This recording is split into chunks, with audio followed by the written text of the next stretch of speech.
사랑하는 성도 여러분, 오늘 부활절 첫 번째 수요일입니다. 다 같이 마음을 모두어서 하나님 앞에 기도드리심으로 수요 예배를 하나님 앞에 드리겠습니다.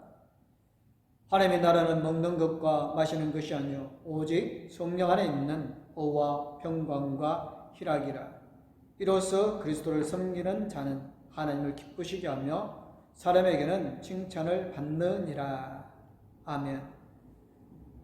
부활의 소망을 안고 고난을 이겨낼 수 있는 강한 믿음을 공급하여 주시는 하나님 아버지, 대지의 복기운이 세상에 가득하듯 저희들의 마음 속에서도 부활의 능력과 소망의 감동이 넘치게 하심을 감사를 드립니다. 이 예배를 통해 복음이 주는 감동의 새싹이 움터나게 하여 주시옵소서. 저희 영혼 속에 비추어진 새 생명의 빛으로 주님을 바라봅니다. 하늘에로 잠자던 믿음을 흔들어 깨워주셔서 부활의 주님을 만나 능력 주시는 자 안에서 능치 못함이 없는 진리를 깨닫게 하여 주옵소서. 예수님의 이름으로 기도드리옵나이다. 아멘. 오늘 해주시는 말씀은 요한복음 15장 12절에서 17절 말씀입니다. 내 계명은 곧 내가 너희를 사랑한 것 같이 너희도 서로 사랑하라 하는 이것이니라. 사람이 친구를 위하여 자기 목숨을 버리면 이보다 더 큰 사랑이 없나니 너희는 내가 명하는 대로 행하며 곧 나의 친구라. 이제부터는 너희를 종이라 하지 아니하리니 종은 주인이 하는 것을 알지 못함이라. 너희를 친구라 하였노니 내가 내 아버지께 들은 것을 다 너희에게 알게 하려 하였습니다. 너희가 나를 택한 것이 아니요 내가 너희를 택하여 세웠나니 이는 너희로 가서 열매를 맺게 하고 또 너희 열매가 항상 있게 하여 내 이름으로 아버지께 무엇을 구하든지 다 받게 하려 함이라. 내가 이것을 너희에게 명함은 너희로 서로 사랑하게 하려 함이라. 아멘. 같이 마음을 모두어서 302장 찬양 드리겠습니다.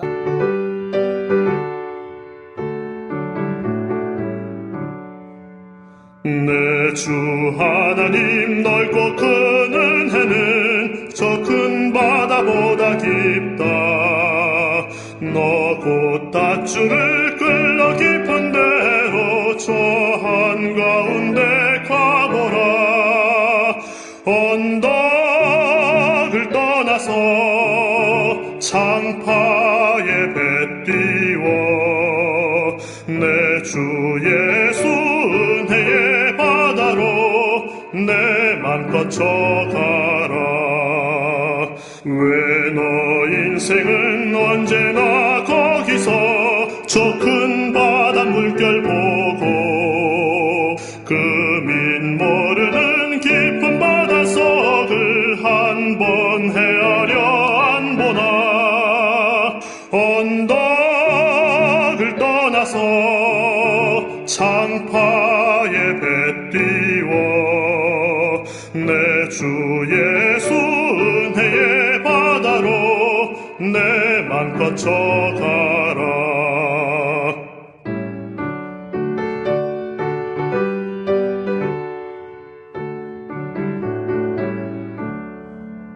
많은 사람이 얕은 물가에서 저 큰 바다 가려다가 찰싹거리는 작은 파도 보고 마음 약하여 못 가네.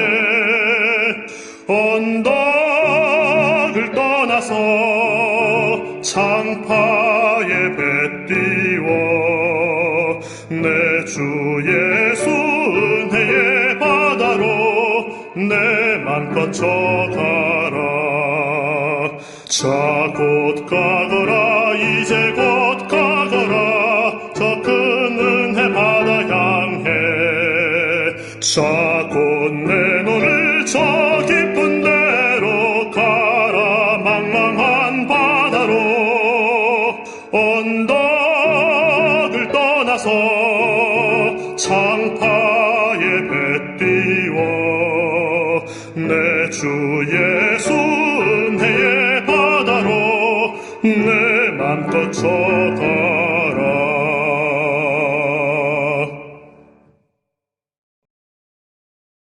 오늘은 서로 사랑해야 합니다라는 제목으로 말씀을 전하겠습니다.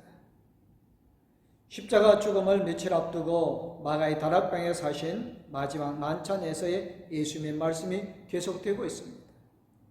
지난주 우리는 요한복음 15장 1절에서 11절을 통하여서 성도들의 예수님과의 연합과 축복을 살펴보았습니다. 지금은 본문을 통해 사람들, 특히 성도들끼리 서로 사랑하는 문제를 거론하고 있습니다. 마태복음 22장 35절에서 40절을 보면 한 율법사가 예수님을 시험하기 위해 이렇게 질문합니다. 선생님, 율법 중에서 어느 계명이 크니까? 예수님의 대답이 무엇이었습니까? 네 마음을 다하고 목숨을 다하고 뜻을 다하여 주 너의 하나님을 사랑하라 하셨으니 이것이 크고 첫째 되는 계명이요 둘째도 그와 같으니 내 이웃을 내 자신같이 사랑하라 하셨으니 이 두 계명이 온 율법과 선지자의 강령이니라고 답변하셨습니다. 여기서 예수님은 성경 말씀의 제일 근본되는 원칙이 사랑임을 밝히셨습니다. 아울러 사랑이 하나님의 성품을 가장 잘 보여주는 것임도 말씀하셨습니다. 생각해 보십시오. 성경 말씀을 믿고 지킨다고 자부하는데 정작 사랑은 없습니다. 성경 말씀을 믿고 지킨다는 말이 위선이거나 가짜일 가능성이 농후합니다. 로마서 13장 10절 하반절의 말씀처럼 사랑은 율법 곧 성경 말씀의 완성이기 때문입니다. 즉 하나님을 사랑하고 이웃을 사랑하면 성경 말씀을 제대로 지키는 게 되기 때문입니다. 따라서 성도들은 첫째 계명인 하나님을 사랑하고 둘째 계명인 이웃을 사랑해야 하는 것입니다. 물론 하나님 사랑이 이웃 사랑보다 우선되어야 합니다. 그러나 둘째 계명이 첫째 계명과 같다고 하신 예수님의 말씀을 살펴보면 이웃 사랑은 하나님 사랑만큼이나 중요하다는 뜻입니다. 이웃 사랑은 누구나 다 해야만 합니다만 예수 믿지 않는 불신자들은 실천하기가 어렵다고요. 이웃 사랑은 예수 믿는 성도들이 솔선수범하여 실천해야 할 문제입니다. 예수 믿는 성도들끼리 서로 사랑하지 못하면서 어찌 예수 믿지 않는 이웃 사람들을 사랑할 수 있겠습니까? 성도를 사랑할 수 있어야 이웃 사람도 사랑할 수 있습니다. 따라서 예수 믿는 성도라면 서로 사랑하는 문제를 고민하며 실천해야 합니다. 오늘 본문 12절 말씀에서 예수님도 서로 사랑하라고 말씀합니다. 내 계명은 곧 내가 너희를 사랑한 것 같이 너희도 서로 사랑하라 하는 이것이니라. 조금 전에 말씀드린 대로 요한복음 15장 1절에서 11절이 예수님 자신과 성도들 간의 관계에 대해서 말씀한 것이라면 오늘 본문은 예수님께서 성도들 간의 관계에 대하여서 말씀하신 것입니다. 너희들이 정녕 예수 믿어 성도가 되었다면 서로 사랑해야 한다는 내용이지요. 어느 정도 사랑해야 할까요?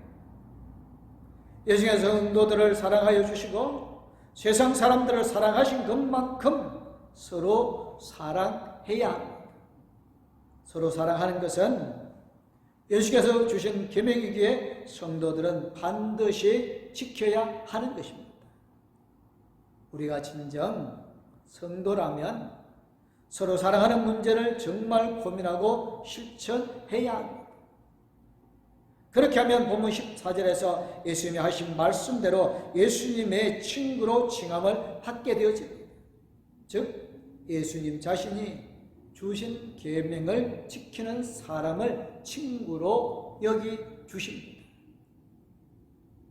그래서 저와 여러분은 예수님을 우리의 친구로 여기며 찬송을 부르는 것입니다. 예수 믿어 성도가 된 사람들이 제일 많이 부르는 이름은 당연히 예수입니다. 성경 말씀을 읽고 들으면서 예수님을 가장 많이 부르고요. 찬송을 부르면서 예수님을 많이 부릅니다.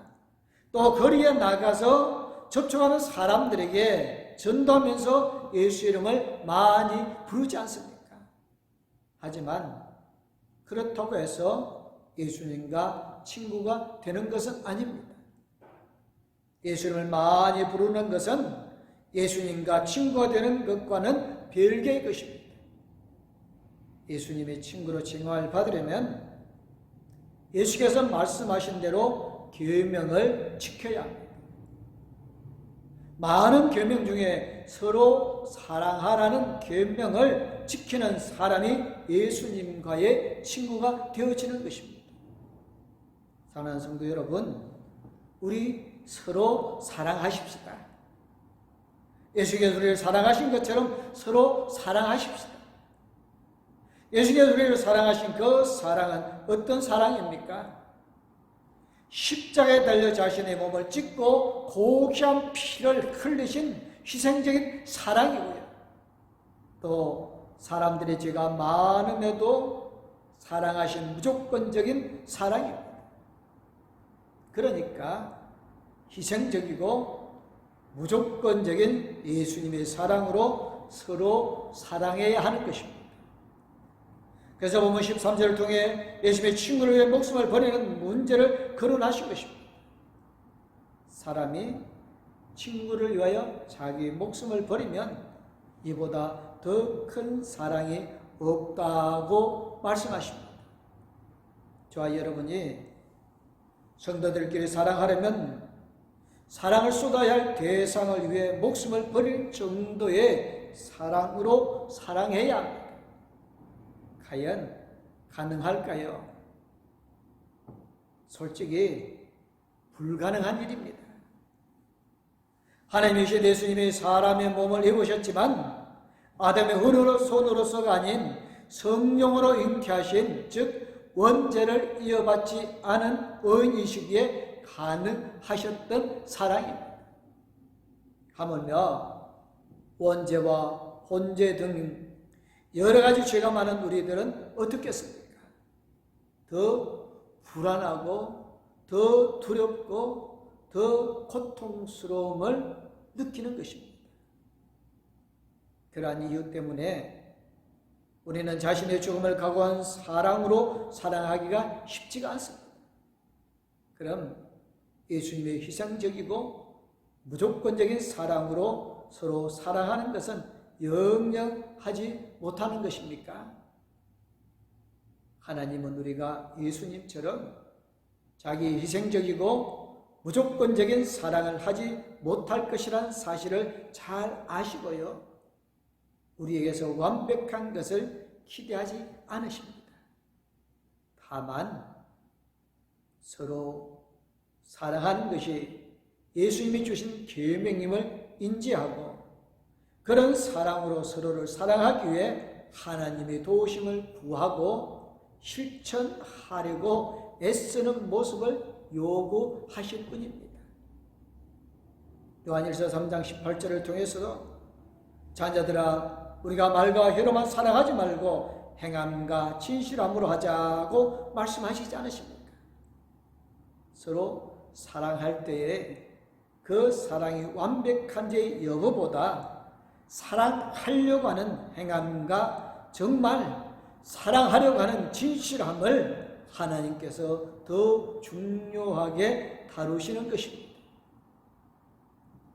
하나님은 성도인 우리로 하여금 서로 사랑하도록 하시기 위하여서 우리를 택하신 것입니다. 본문 16절을 보십시오. 이렇게 말씀합니다. 너희가 나를 택한 것이 아니요 내가 너희를 택하여 세웠나니. 이는 너희로 가서 열매를 맺게 하고 또 너희 열매가 항상 있게 하여 내 이름으로 아버지께 무엇을 구하든지 다 받게 하려 함이라고 말씀합니다. 그렇습니다.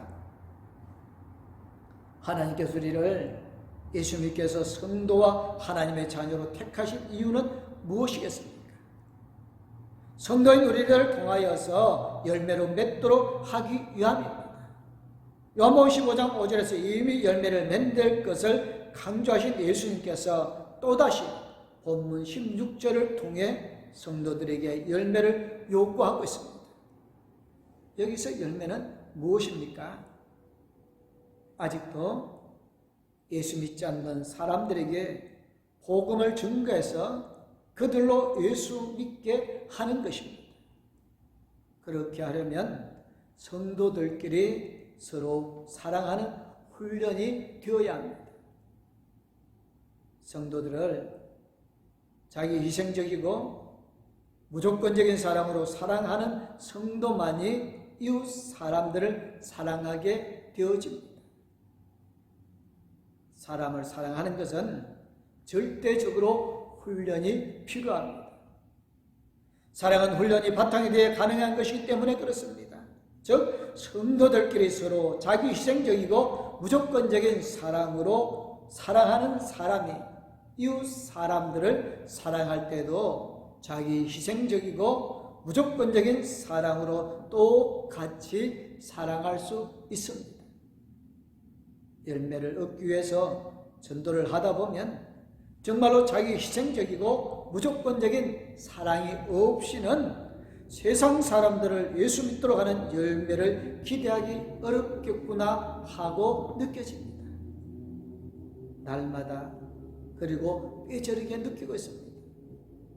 예수 믿지 않는 사람들 중에 다수는 무리하고 거친 사람들이 들어 있습니다.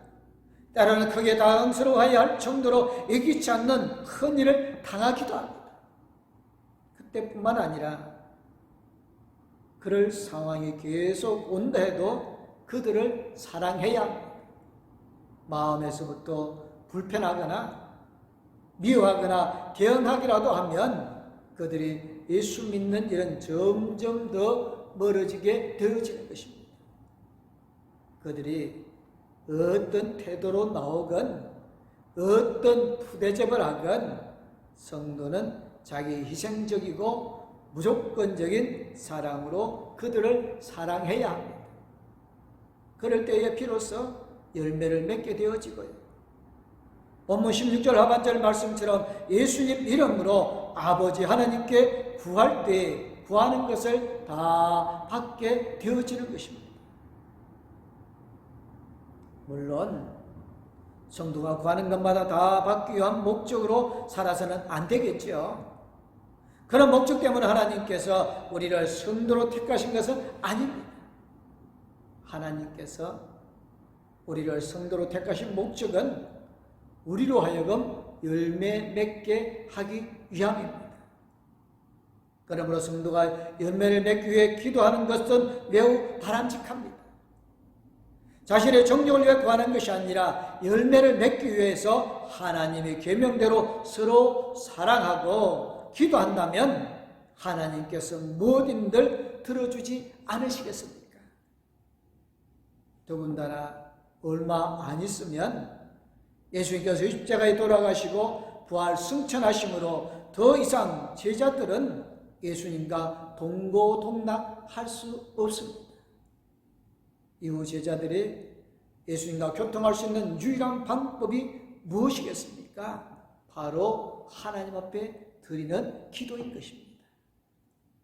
그래서 예수님이 마지막 만찬을 하시면서 제자들에게 기도할 것과 그 기도에 대한 응답 약속을 유언조로 하는 것입니다. 사도 요한의 본문 말씀을 대필할 때도 마찬가지였습니다. 현후 1세기경에도 교회를 어지럽게 하던 율법주의, 영지주의, 한계 숭배 사상을 이겨낼 수 있는 방법은 기도였습니다. 그래서 예수님이 기도할 것과 기도 응답을 약속하여 주신 것입니다. 그 약속을 쟁취하려면 먼저 자기 희생적이고 무조건적인 사랑으로 성도들끼리 서로 사랑해야 하고, 그렇게 훈련된 사랑으로 예수 믿지 않는 사람들을 또 같이 사랑해야 하는 것입니다. 그렇게 할 때 비로소 불신자들 중에서 예수 믿는 사람이 나오는 것입니다. 그 결과로 성도들이 구하는 제목들은 하나님께서 들어주시는 것이 아니겠습니까? 그렇게 하시는 이유가 있겠지요. 예수님께서 우리를 친구로 삼으시기 때문입니다. 본문 12절 5절을 보십시오. 이제부터는 너희를 종이라 하지 아니하리니 종은 주인이 하는 것을 알지 못함이라. 너희를 친구로 하였노니 내가 내 아버지께 들은 것을 다 너희에게 알게 하였음이라고 말씀하죠. 그렇습니다. 성도는 예수님이 종이기는 하나 종으로만 머물면 주인이 하는 일을 모릅니다. 그래서 예수님이 성도의 저와 여러분을 친구로 삼고 아버지로부터 들은 일을 친구인 우리로 하여금 다 알게 하시는 것입니다. 그러니 우리가 어찌 서로 사랑하지 않을 수 있겠습니까? 본문 17절에서도 예수님은 저와 여러분에게 이렇게 말씀합니다. 내가 이것을 너희에게 명함은 너희로 서로 사랑하게 하려 함이라. 보십시오. 예수님은 본문 말씀을 시작하면서 서로 사랑하라고 말씀하시고, 본문 말씀을 마무리하면서 서로 사랑하라고 말씀하십니다. 그렇다면 서로 사랑하는 것은 대단히 중요한 일이며 성도들이 꼭 해야 하는 것입니다. 오늘날 교회와 성도들은 어떻습니까? 성도들끼리 서로 사랑합니까? 교회들끼리 서로 사랑하고 있습니까? 유관스럽게도 한편으론 안타깝게도 오늘날의 교회와 성도들이 서로 사랑하지 않습니다. 도리어 서로 다투면서 분쟁을 일삼고 있습니다. 초대교회 때에도 교회 내의 다툼이 있었습니다. 고린도서 12장 20절의 하반절을 보십시오. 다툼과 시기와 분냉과 당짓는 것과 비방과 수군거림과 거만함과 혼란이 있을까 두려워한다고 말씀하고 있지 않습니까? 오늘날에도 그러한 다툼은 여전히 존재하고 있습니다.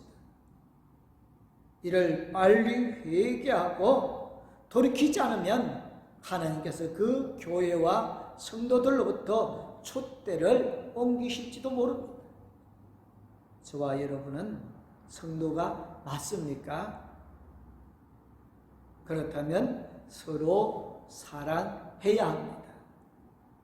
예수님의 자기 희생적이고 무조건적인 사랑으로 성도들끼리 먼저 서로 사랑해야 합니다. 그런 사랑을 할 수 있는 사람만이 이웃 사람들을 똑같은 사랑으로 사랑할 수 있습니다.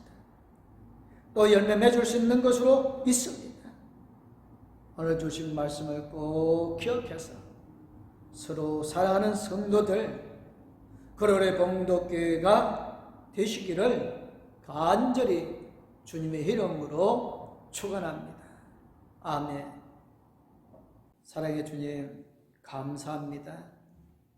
주님께서 우리에게 서로 사랑하라는 말씀처럼 이젠 우리가 서로 사랑하게 하여 주시옵소서.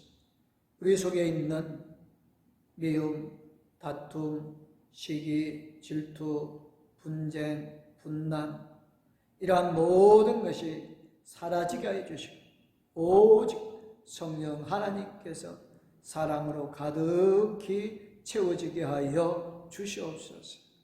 우리가 이웃을 사랑할 때, 우리가 주님을 사랑할 때 주님께서 우리를 친구 삼아 주시고 우리를 통하여 이 땅에 많은 열매를 맺게 하여 주실 줄 믿습니다. 하나님, 봉독교회가 사랑을 실천하게 하여 주셔서 사랑의 많은 열매를 맺는 교회가 되어지게 하여 주실 줄로 믿사옵고, 우리를 하여금 사랑하여 주시는 우리 주 예수 그리스도 이름으로 기도드리옵나이다. 아멘. 이제는 우리를 죄 사망에서 건져 구원하여 주신 우리 주 예수 그리스도네요.